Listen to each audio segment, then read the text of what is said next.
really cool. Bonjour, hello, and welcome to the Rosbifs Rugby podcast, your one-stop shop for all things French rugby, bringing you the best of the top 14, Pro de national team, national, and all the best things about going to watch rugby in France, the towns and cities, the bars, the restaurants, the wine, the food, and everything else in between. I think I got that just about right, Richard. Terrible. Terrible. A pale imitation, but yeah, we'll let you off on this occasion. Yeah, for the bonus midweek podcast, we thought we'd change it up and get me to do the intro. Um, partly because Richard's had a few pints, so I assume he wasn't backing himself. Didn't want to stumble Well, on the opening words.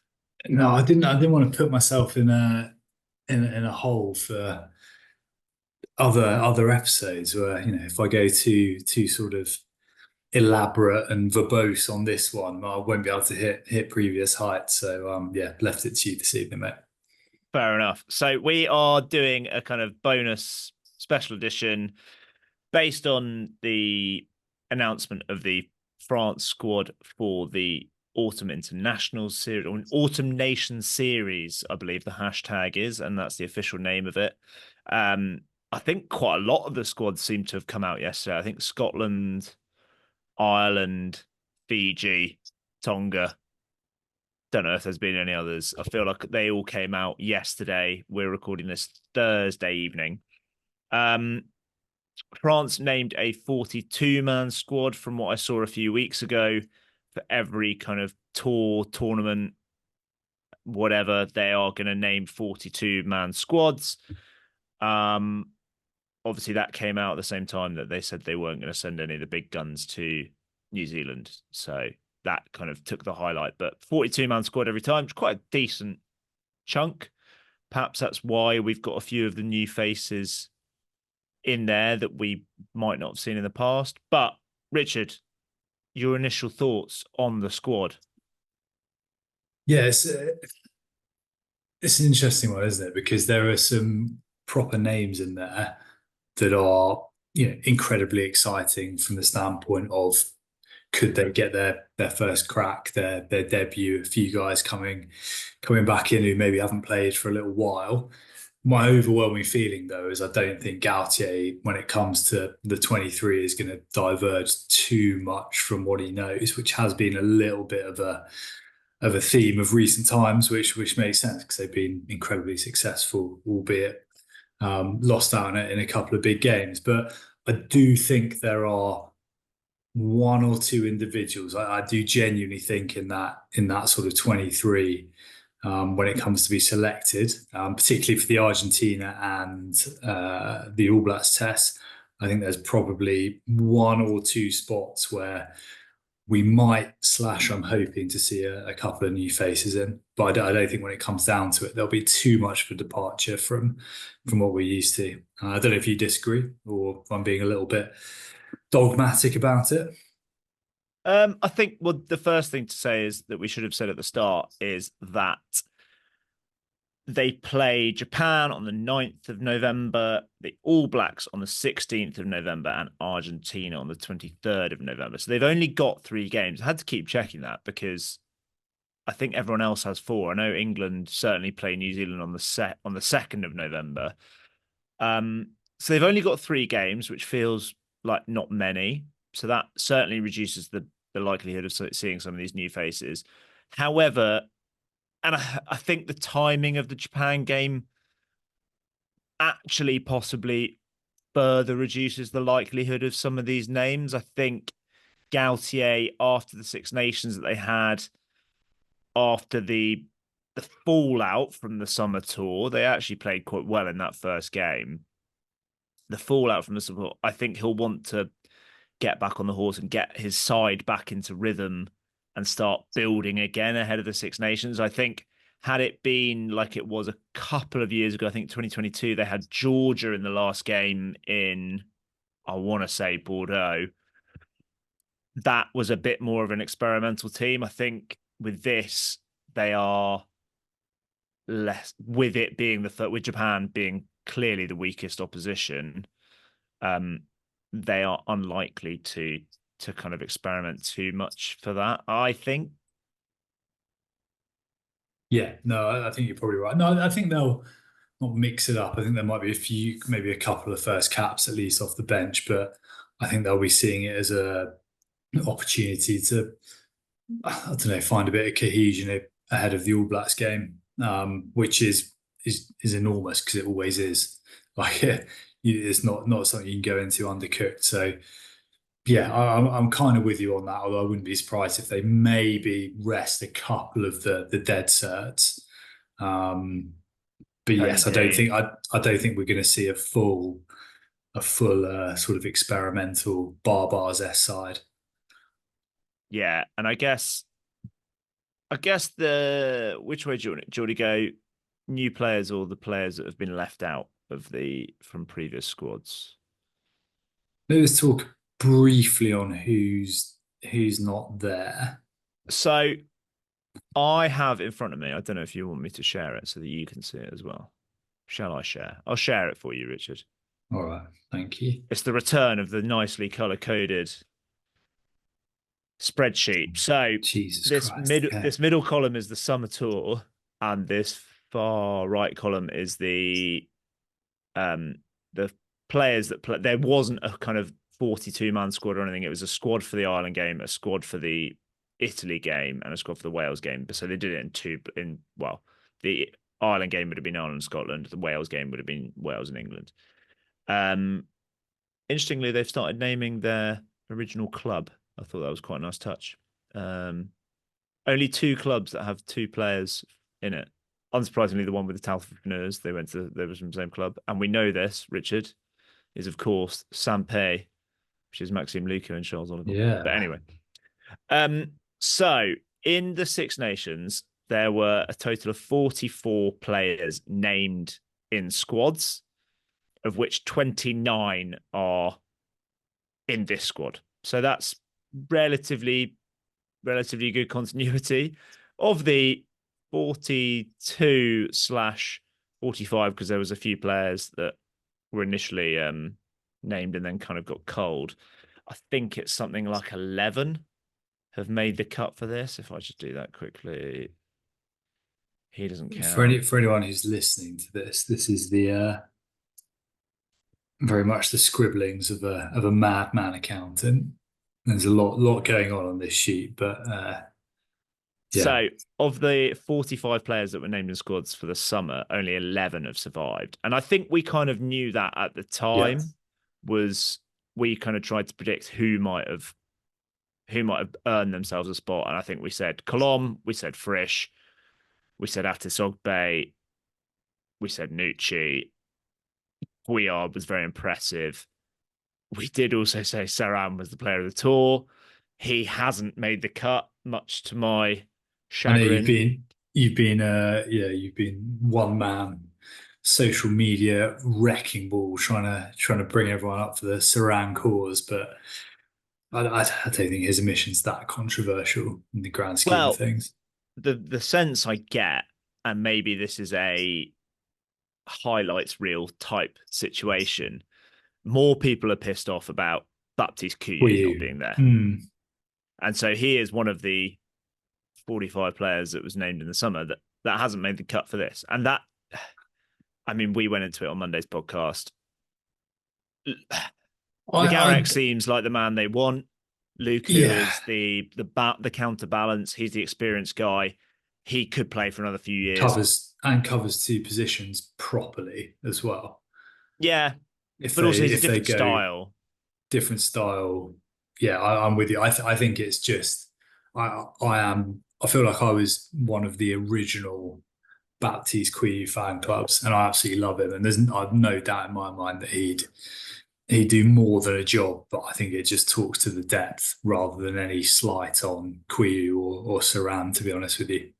Yeah, I think for me, Saran is the player most able to mimic Dupont, but Okay. there's an argument say, why bother?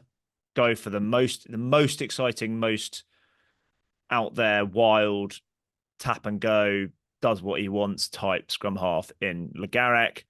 and go for the most old school French nine, Petit General, control the pace of the game, kick him around the park in Luku. So I get that. A few other absentees, I guess you've got Cyril Bay, Julien Marchand, who I understand has a knock and could still be available in the squad for the New Zealand game. He's just not been named because he won't be training with them. Solo Tuolangi is injured. Nicolas Deporter is injured. Melvin Chaminade. Let's not talk about any more about that. Hugo Ordu, Oscar Jegu, again, ruled themselves out. Also, just looking at players that have played in the World Cup, Pierre Bourgaret is injured, as we know. Roman Ntamack is injured. Anyone else you want to talk about that hasn't made the cut, Rich? Dorian Aldegheri, I'd say, is quite a big one. So it's kind of been all change at Tired Prop. I think he's a big one because of this. He's been there a while. Experience his first choice, and club standing, choice. but I don't think that's remotely controversial. I think the three tight heads with Antonio, Colombe, who we've spoken about how much we love him at length, and Tatafu, who is, I mean, I think that's an astonishing sort of three first choice tight heads, to be honest with you. The other ones that stand out to me, obviously, I know he's kind of fallen out of favour for a little while. Cameron Wackie's had a little bit of a fall from grace from a guy who was kind of, I don't know, not far off one of the first teams on the team sheet. He's just, his form has dropped off, like compared to where he was 2021, 2022, when France were playing some brilliant rugby. He has just his form is just not, he's still a brilliant line out forward, but other than that, like round the park, he's pretty poor these days. He makes a lot of mistakes. Yeah, I think he's still like fairly, I wouldn't be surprised if we see him sort of, particularly in that, if he can refine a bit of form in that sort of hybrid second row six capacity. I don't think we've seen the last Cameron Wackie. The others, no, not massively. Marchand. Astoy, we were quite impressed with over summer. I mean, you're battling out for second or third choice scrum fly half behind Birdo. Birdo's had a good start to the season, but I think it's quite unfair in terms of continuity. I don't know if I agree with unfair, but I'm not sure I would have necessarily picked the only other out and out fly half as being Birdo over Hastoy. I think they're obviously nailed down. They'll play Jalabert. And I think that's probably a sign that if push comes to shove and there was an injury to Jalabert, they'd probably go Ramos, right? Because I think if they genuinely felt they needed another out and out 10, then Astor would be in there. I think they're maybe seeing Berdia as a bit of a different option, maybe a bit of a, not project player, but get him in the squad, see what he's about. Because he had a great start, hasn't he, for Lyon? Yeah. Yeah. I mean, he's only a year younger than Astoy, but I think from what I can tell, there is actually quite a high chance that we see Ramos at 10 and Barre at 15. I don't know whether I wonder if it's like a creative differences. It's like a Lampard Gerrard type thing. Or Gallagher brothers, they just can't agree on how they want to play the game. Between Jalabert and Ramos, maybe, or Ramos. I get the sense that Ramos got a bit of an ego about him. He's got a bit of. There's a little bit of There's a little bit of dickhead there, isn't there? Like, I just think Barre's form is just so woeful that he shouldn't really. He is amazing he's in the squad. Like, I think surely they go Jalabert and Ramos at 15. That feels wild not to.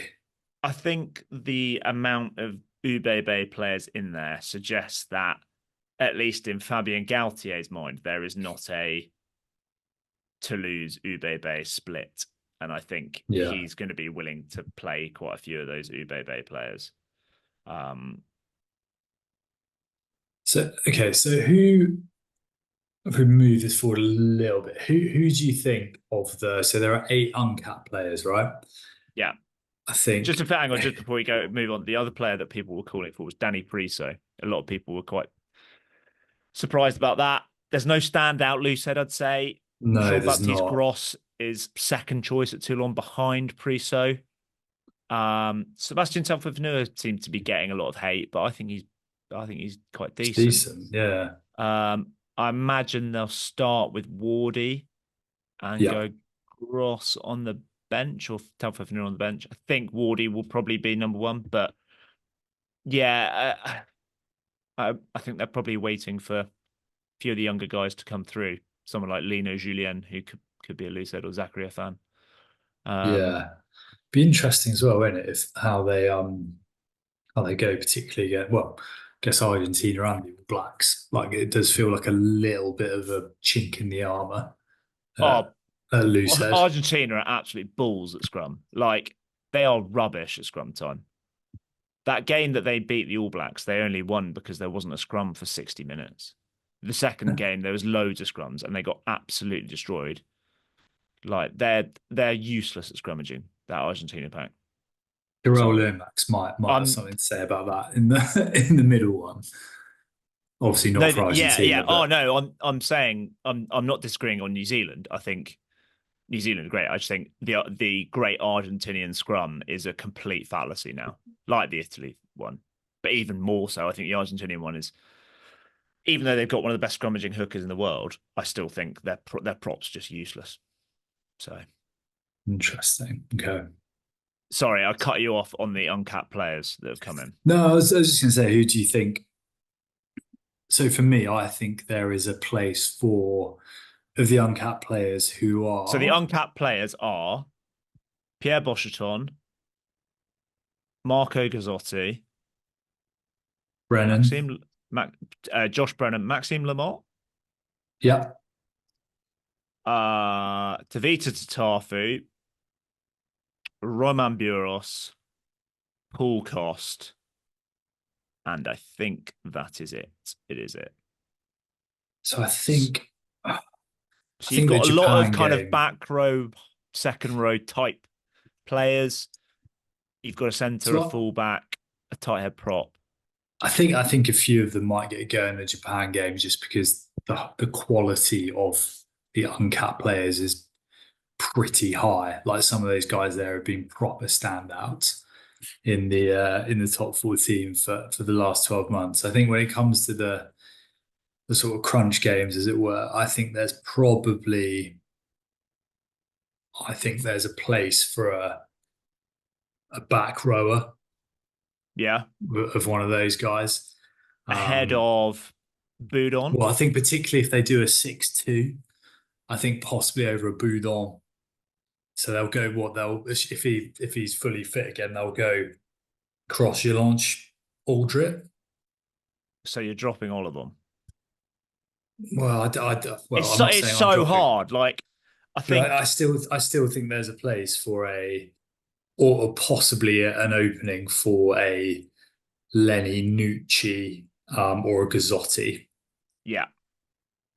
I think they're the two real standouts who arguably, regardless of what comes before, could challenge. Yeah, not to underplay how good the likes of Jelonch and Aldrit and Cross have been, but I think they would. They're not a million miles away from usurping them, regardless. To be honest, Yeah, I think Cross was, as I've said before, should have been France's player of the year internationally. Um Aldrit, I don't think is going to get dropped anytime soon no, for the big no, games. no. I guess Olivon is 31. The whole squad is quite young, so there won't that. I think that's part of the reason why there won't be like sweeping changes at any point. But the two of the older players are Olivon and Cross. So Olivon is 31. Francois Cross, I think, is 30. Yeah, he is. Gillon, 28. So there's the likes of kind of Boudon, Nucci, possibly Boschton if they want to play him in the back row, Gazotti, those guys that there I think will be Bosch. a that. I think Bosch's behind the other two. Yeah, I'd agree. Yeah, I think they want him to become a second row, to be honest. But Yeah. um, I think those guys, certainly like Nucci and Gazotti, there's an element of that. At some point, that guard will change, and it might kind of change en masse. Mm. And but I think that yeah, you're right. I think at some point they might want the dynamism ball in hand of Gazotti or Nucci, and I think maybe it will. I actually think actually no, Nucci was so good in Argentina and as brilliant this season as well. I think it probably will be him. Good, but I wouldn't be surprised if Gazotti gets a look in Yeah. as well, just for as a dynamic ball carrier. Yeah, I think if I would have, I love Nucci, but I think I would have Gazzotti if they particularly they're going for that 6-2. Yeah, I think I'd have him in the 21 jersey. I think he's a phenomenal player. yeah. I personally would, and I love Boston, but yeah, I think his Guillard was brilliant and has been really good this season as a second row option. So I think Boston is probably not going to play. Lamotte, can he challenge Barlow? I think Barlow's brilliant. Malvaca is one of Yeah, the best rugby that's the other players one in the world. I was going to pick up on. I think I don't want to go against my Cass boys. I love Gaten Barlow, but Lamotte, I just every time I see him play, he's brilliant. I think it. I don't think his line out throwing is Oh, quite no, as good as Barlow. It's not. He can yeah, but have I think we're. games, or he'll have a half where he'll just miss like three in a row. Mm, I don't know. I don't think he's quite that. I don't think he's as far off on his line out. I think Oh no, everything he's else you get with him it's is more that he's got it in so him. good. Mm, maybe. It's within him to have a stinker. But I think Barlow has been on the fringe for so long. He's had a really good start to the season. I'm kind of surprised not to see a few more cast forwards in there, maybe. Um, Yeah, on Lamotte and Barlow, I wouldn't be surprised to see them both. have a go. One of them start against Japan, and the Yeah, other on the bench, and almost like a bit of a shootout. yeah, yeah. And I guess we'll be with the back rows, we talk about dynamic ball carriers. I think they will get Tevita Tatafu in there at some point. Partly to Yeah, cap him. definitely. I don't think it matters that they need to cap him. I think he's probably He's committed to locked in, France isn't he? now. I mean, he's been in France for 5 years now. And also he's been in a squad over the summer as wasn't quite eligible. He's now available. I think they're going to cap him. I think Yeah. he's a massive carrier. The oldest player in the squad is Weenie Antonio. So while Colom seems to be the heir apparent to Vita Tatafu is just a different threat, ball in hand. But I think he will Mm. get a cap.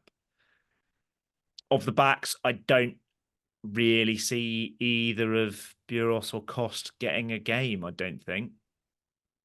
I think there's just too many other options, and also like, and you've kind of got this with the likes of like a Nucci, or even Colom, or possibly even Talfa Vanua, like the guys that have come in that are uncapped, they are the guys they're competing with have also only got a handful of caps. So it's not like you're kind of saying, oh, well, this guy's been in position for a while. We kind of probably need to move on for him. It's, someone like Cost is up against Gaeton, who has got 5 caps, if that, or Atisogbe, who's got 2 caps, or Barre, that's got 5 caps, like not that they're all in the same position, but I'm kind of looking at the profile of those sorts of players. Like they need to be given a chance, and they were the ones that got there first, so they kind of deserve a proper chance first. So I don't think Buros or Costa are going to get a game because I think there's just people Yeah,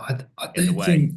I don't think I love Buros, but I don't think maybe this time, particularly given so you got Ramos, you got other options, and BRA's looked brilliant when he's played 15 this year. I think there's a bit of a gap. I part of me that wouldn't be that surprised if they plump for Cost at 13. I think he's just feels like he's been a little bit of a duck to water going into that, like, as first choice at Toulouse. He was fabulous in the Heineken Cup final, or whatever it's called now, the Champions Cup. Investec Zebra Champions League, whatever it is. I don't know. I'd like to see Gaetan get a go at 13 with Deporter not there, but it really wouldn't surprise me. I think he's got those. Well, I think he's evidence that he's got those like real big game minerals. Yeah, Not to say I that. just think they'll give a crack to Yeah, Gaetan is the man in possession. I think it comes down to yeah, that. yeah. And they've liked him for a long, long time, whereas Cost hasn't quite had the And he's length of hype. brilliant, Yeah, and yeah, he's exactly. Yeah, Gaetan and he's from himself is a Croydon, so yeah. Um, any other toughs? I guess 12. Will the centres just be Dante and Fiki? Do you think? Is that all kind of a moot point? Are they just going to go and go to think site? I think they probably will, to be honest. Certainly against the All Blacks. Yeah, I think they probably will. Um, unless they decide to, they did it a while back, didn't they? And they pushed Fiku out to the wing and I sort of can't had see that them doing like that though. extra defensive cover and try and bring something a bit different in. But I can't see that happening. I think they'll be, yeah, I Not think with it's Dante Dielberet, Fiku. Peno, and Dielberet, No. Peno, and Labelle and waiting in the wings, and Gabin Villiers back. Yes, this was it when I texted you earlier. That was the one that I missed, and I'm quite happy with because he was for such a long time, such an not such a long time, but a decent stretch, such an integral part of that Gautier team, and he sort of faded, and I think there were a few questions raised after when they went out in the quarterfinals. Would he have been a better horses for courses pick? I don't know, but he's such a brilliant player, and yeah, it offers something different as well. So if they do, I think if they, particularly off the bench, if they go for three backs, he kind of gives you a bit of everything, right? Yeah, yeah. Um, I mean, I think one of those voices questioning whether they might have been better off was me. Although it took me a few weeks to have that realization. You in Midi Olympique. Yeah. I guess all that's left then, Rich, ahead of this preview, or to finish off this preview, obviously it's a few weeks away.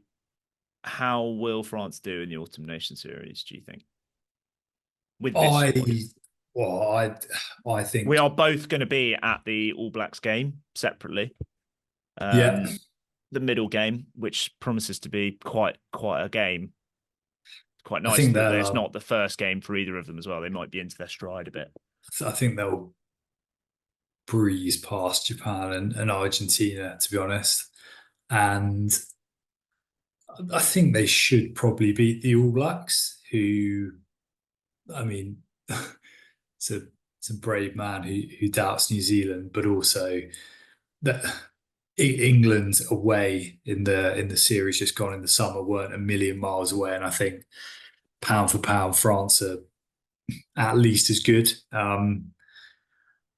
Could come down to Tyrell Lomax doing a job on the whichever loose head they pick. I don't know. It should be an Yeah, amazing game, but I think I think it's fair to expect they should win them all. I don't think that's unreasonable.